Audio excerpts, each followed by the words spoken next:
Welcome back to the top 100 list. Today we're doing 80 through 71. We have some really good games. We're starting to narrow them down to games that I really like to play and what I think are the best games ever released. So let's jump right into this. But remember, before you do, you can always hit the subscribe button. You can subscribe right to the channel. It really helps things out.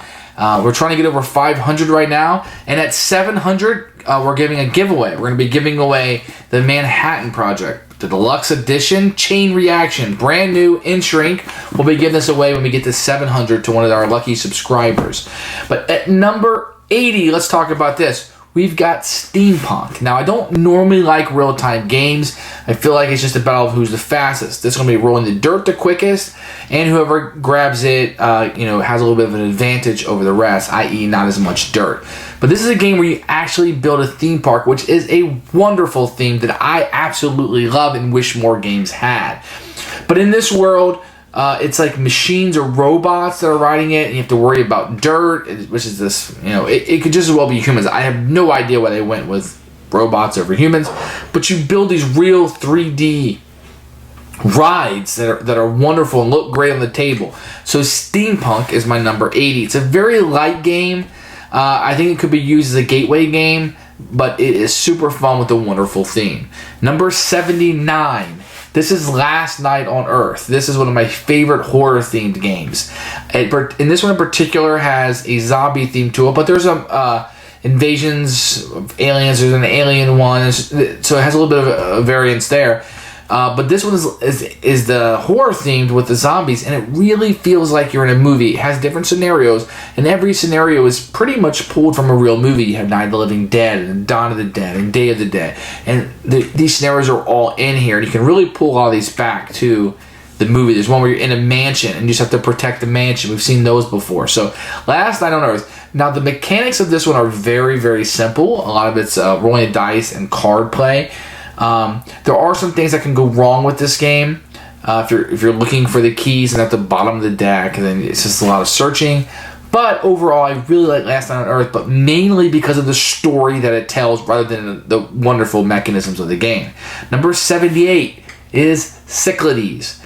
This is a really fun mythological game. It's an area control game, but it's really kind of a small area, and it's just a few dudes on a map, if you will.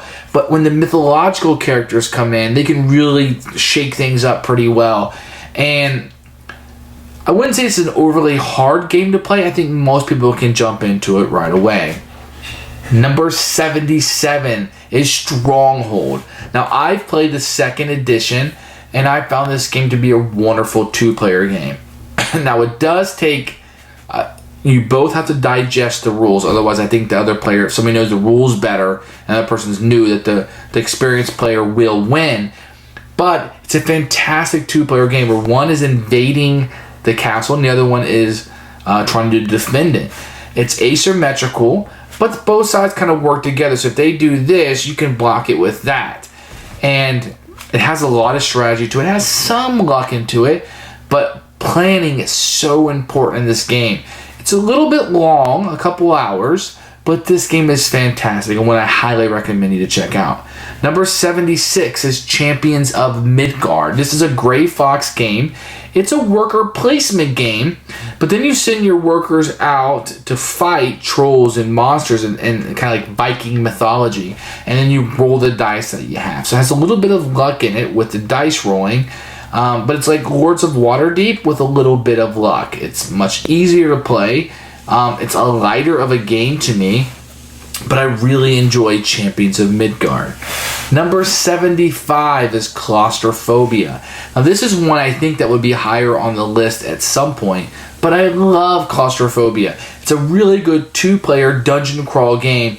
The rules are simple. I like how when you take damage, then what you do is roll a die and you sign it 1, 2, 3, 4, 5, 6, and it'll have certain hitting ability, certain speed if you pick a 5 or a 4. And as you take damage, those options become less and less until the character dies. One of the knocks on the game is that the limited number of miniatures. So while you use the same miniature, the card may represent a different monster. So it just kind of always looks the same. I'm not crazy about that, but they do come these beautiful pre-painted miniatures. If you're looking for a 2-player dungeon crawl, this is it. This is really good. I've never seen one better than it. Number 74 is Splendor. This is one of my best games to play on an app. It's really simple to play. You put it on the table, 20 to 45 minutes later, you're done. It's literally just take some gems and you pay them to buy cards and you're looking for victory points. But as you get the cards, they represent some of the gems that you're getting, so you don't have to have as many. They kind of stationary, if you will, for you. It's a maximization game. You're trying to be as efficient as possible. Now, the theme is kind of tacked on. There isn't a whole lot there, but what is there is really good, and that's Splendor. Number 73 is Age of Steam. This is one of my favorite games. It is a ruthless game, though. Age of Steam is a train game where you're trying to pick up and deliver goods, but turn a profit while you're doing so. And you can be eliminated this game. So at the beginning of your turn, in your head, you'll do a whole bunch of math. Blah, blah, blah, blah. I got this much to spend, blah, blah, blah. And then it'll come out. So the AP to me is really at the beginning of the term. Everybody's calculating how much money they're going to have to spend to make money. Now, also what's interesting about this game is the more victory points you get, the more tax or reduction in pay that you'll get. So as you go up in victory points, the amount of you have to pay money for that. So it skews of I don't want to score a whole bunch of points at the beginning because then I'll just kill myself in loss of revenue or taxation, if you will. Number 72 is Raiders of the North Sea. This is a game that I really feel like I like, and I'm going to like even more over time.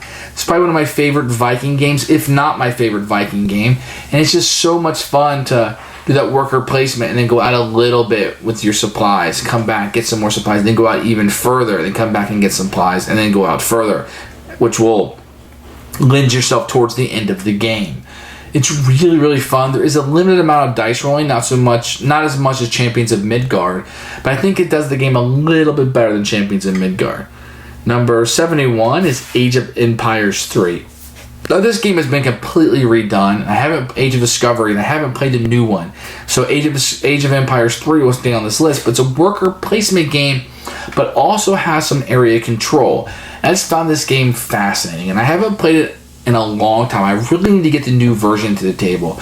But Age of Empires 3 is a phenomenal game. And if you've never played it, pick it up or maybe get the new one, the Age of Discovery. The only real problem I had with it was when you're putting the workers, the spaces were small. They always didn't fit there, but I really liked it quite a bit. So Age of Empires 3.